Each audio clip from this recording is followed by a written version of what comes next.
Hi everyone, this is Louisa from Saltwater Community Association, and we live by the mission communities helping communities live better. And we are so excited to be connecting with all the communities here from Trinity Bay North, even down all the way down to Buena Vista. So we have here the mayor of Trinity Bay North, Mayor Dean Lodge, and thank you for joining us today. Glad to be here. Yeah, all right. Nice to meet you guys. Yeah. So before we go straight into our questions, do you have anything to say? How's it been? Has it been so far? How long have you been a mayor, and what has the experience been? I've been a mayor for less than a year actually. Okay. I stepped in. The previous mayor had some work commitments, and I was deputy mayor at the time, and I just stepped into his big shoes to fill. But we stepped in, and we're doing our best. It's been challenging sometimes.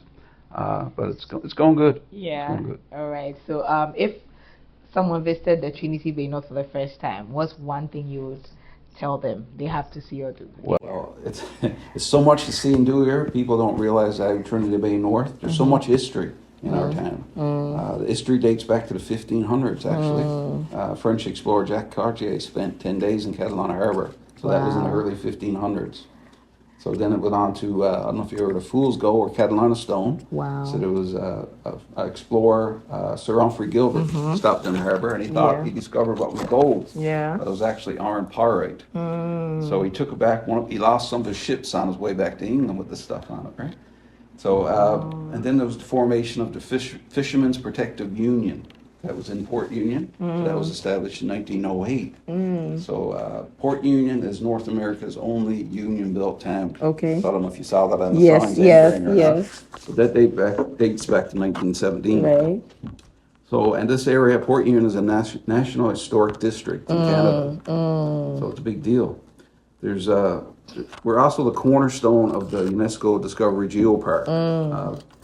Starting in the Catalina Dome. Okay. Fossil discoveries in this area in Port Union, especially the 2008 discovery of Utia. I think I said it right. Yeah. It contains the oldest evidence of muscular tissue in a fossil. So that was discovered just out right here in Back Cove on the Lodges Pond Murphy's Cove Trail. Right.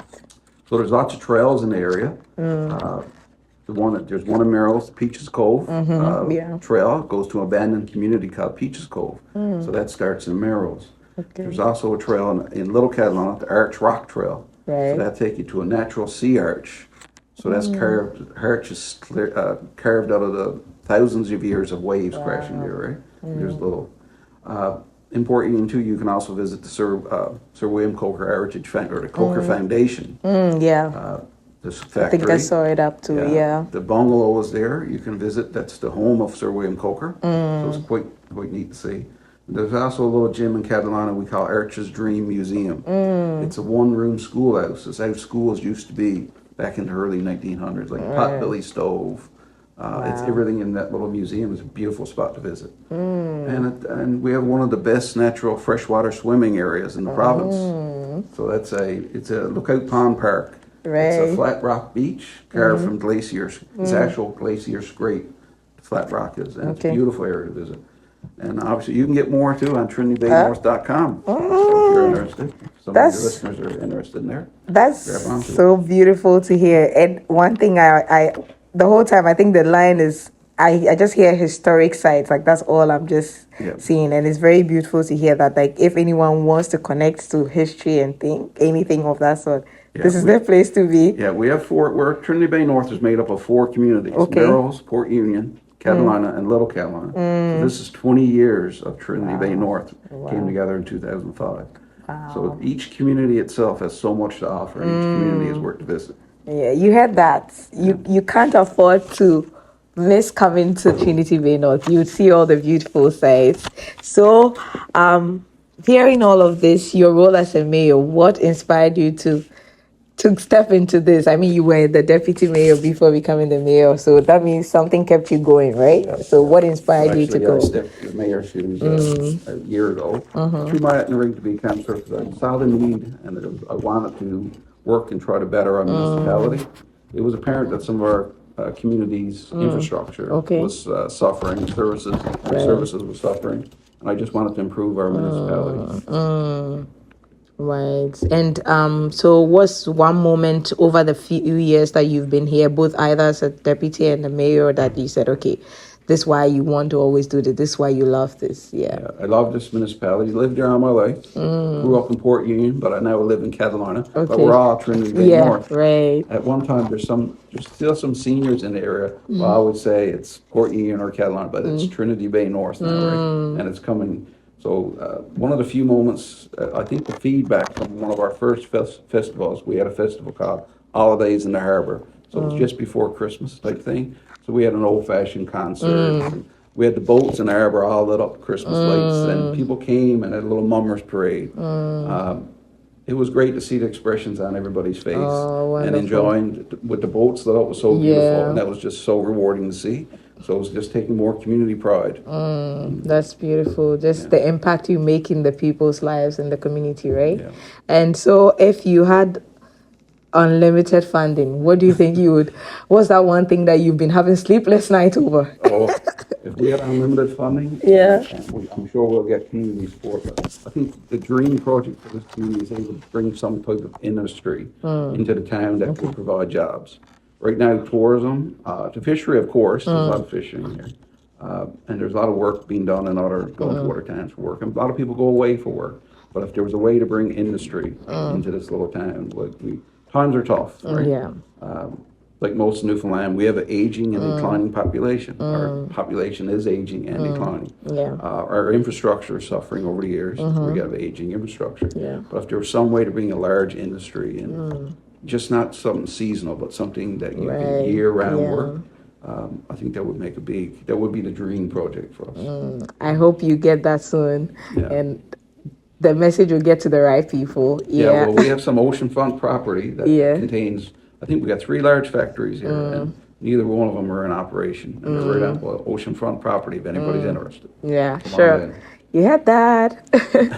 So what's a recent win that put a smile on your face or like gave you that hope that, okay, it's possible, you shouldn't give up and all that, for the future?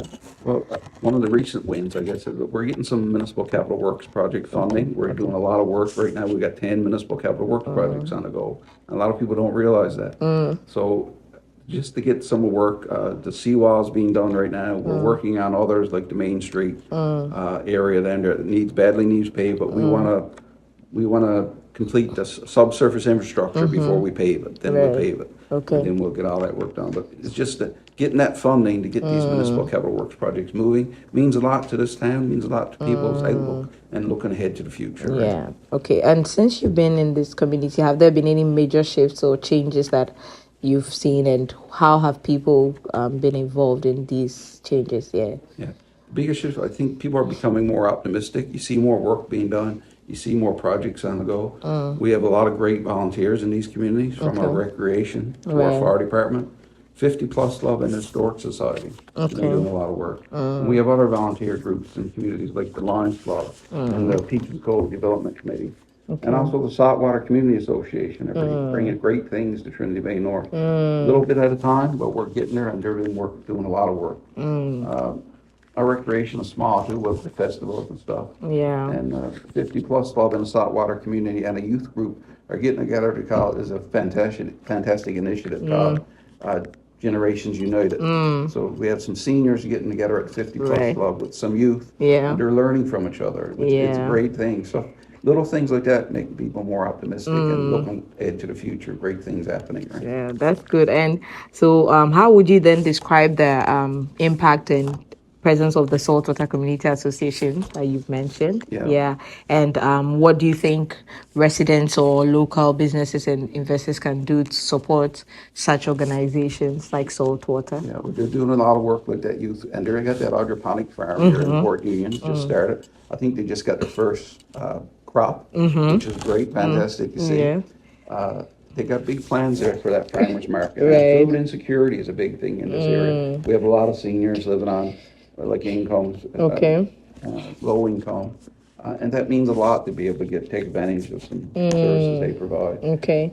They're doing that transitional housing they're trying to get going in Catalina. Right? So it's small steps, but makes more people more optimistic that there's things happening in this little town that can improve life of so many people, right? And That's Saltwater's doing a beautiful. great job in doing that. That's beautiful to hear. So, what advice would you give to someone who is passionate about their community but is not sure about how to get involved, what to do? What would you tell them, someone out there listening and watching now? Yeah. Well, it's a great time to get involved. We're just finishing up National Volunteer Week. If you're not sure how to start just attending some meetings. All our council meetings are open to the public. Okay. All residents, and people are welcome to attend, and then you'll learn. If there's a need, you'll get knowledge that there's a need. You can just get involved. Municipal elections are coming up in October.